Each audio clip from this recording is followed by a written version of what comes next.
Hi there, and welcome to Book Reviews with Andy. Today, we're going to be talking about the book So Long a Letter by Mariama. For a little bit of background, Mariama was a Senegalese author and activist. I'll put a picture on the screen right now.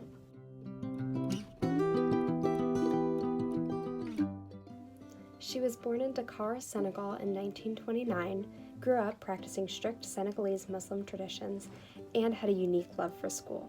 She was a mother to 9 children, though she raised them largely by herself because she and her husband had gotten a divorce. Her career consisted mostly of teaching and writing novels on the side, and unfortunately she passed away at only 52 years old after contracting an illness. Ba's work provides rich insight to life in Senegal in the 1900s. Having personally lived through their fight for independence from their French colonizers, her writing provides a unique perspective on the financial, social, political, relational, and religious issues in Senegal at the time. Thus, she illustrates unique Senegalese traditions and practices accurately and with great literary beauty. Ba's work is applauded today for its brave commentary on the female experience in Africa. Drawing largely from her own personal experience and that of her friends and family, her writing features characters who must face many challenges associated with being an African Muslim female in the 20th century. The book we're going to look at today, So Long a Letter, is an epistolary novel set in Ba's home city, Dakar, Senegal, in 1979 and 1980. It also features flashbacks that go back as early as the 1960s. The book is a fictional letter that Ramatoulaye, the protagonist and narrator, writes to her childhood friend Aissatou, who moved to America. While it's a pretty short book, it makes for a very long letter, and Ramatoulaye covers topics ranging from her husband's death to her experiences with polygamy to challenges she faced while raising her 12 children, all while comparing those experiences to similar things that Aissatou had to face. One of the driving conflicts of the story is Ramatoulaye's internal and occasionally external debate about what to do when her husband of 25 years marries another woman. When Aissatou was in this position a few years ago, she decided to divorce her husband and move to America so she could start a fresh new life. On the other hand, Ramatoulaye decides to stay because she believes that it will give herself and her kids the best chance of having a good life.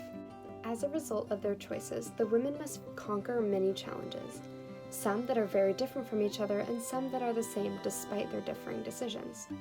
The conflicts they face reveal the strict limitations placed on Senegalese women of their generation, as well as the range of possible routes to their success. Toward the end of the letter, the focus shifts from Ramatoulaye's personal experiences to stories about her children and the challenges they've faced. The most prominent conflict is when one of Ramatoulaye's daughters, young Aissatou, who's named after the childhood friend, gets pregnant before being married. While this initially seems unacceptable to Ramatoulaye, to her surprise and satisfaction, young Aissatou and her boyfriend come up with a plan for how Aissatou can safely have their child without missing school. Ramatoulaye is impressed with their progressive plan, agrees to it, and gives her blessing for their future marriage. Ba's inclusion of the story shows hope for the progression of women's rights in Senegal, as young Aissatou's situation strays from the constrictive, outdated traditions even more than Ramatoulaye's situations did. Ramatoulaye ends her letter with a message of hope for the future. Her children are growing up well, even if it is a bit unconventional. Soon, Ramatoulaye expects to be able to express more independence than ever. She finally feels liberated, like she can live for herself rather than for her husband or her kids. Now it's time for my review. In terms of readability, in my opinion, it can actually be a little bit confusing. The beginning of the book jumps right into plot, taking you to the middle of Ramatoulaye's husband's funeral. As an American reader, I was unfamiliar with a lot of the religious practices that were going on, and I kind of felt lost and a little bit culture shocked. But nonetheless, as I continued to read, everything began to make sense and I figured out the important aspects of the plot.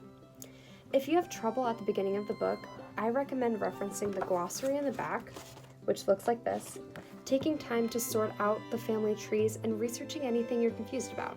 All of these strategies really helped me a ton.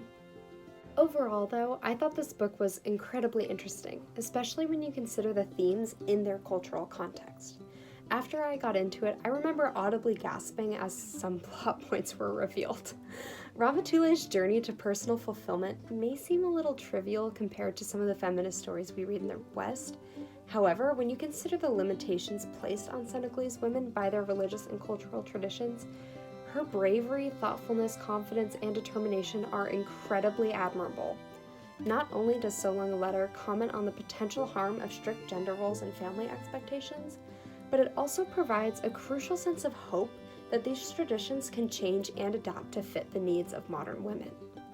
Honestly, I recommend this book to anyone interested in learning more about African culture or feminist issues, and anyone who just wants a unique and dramatic quick read.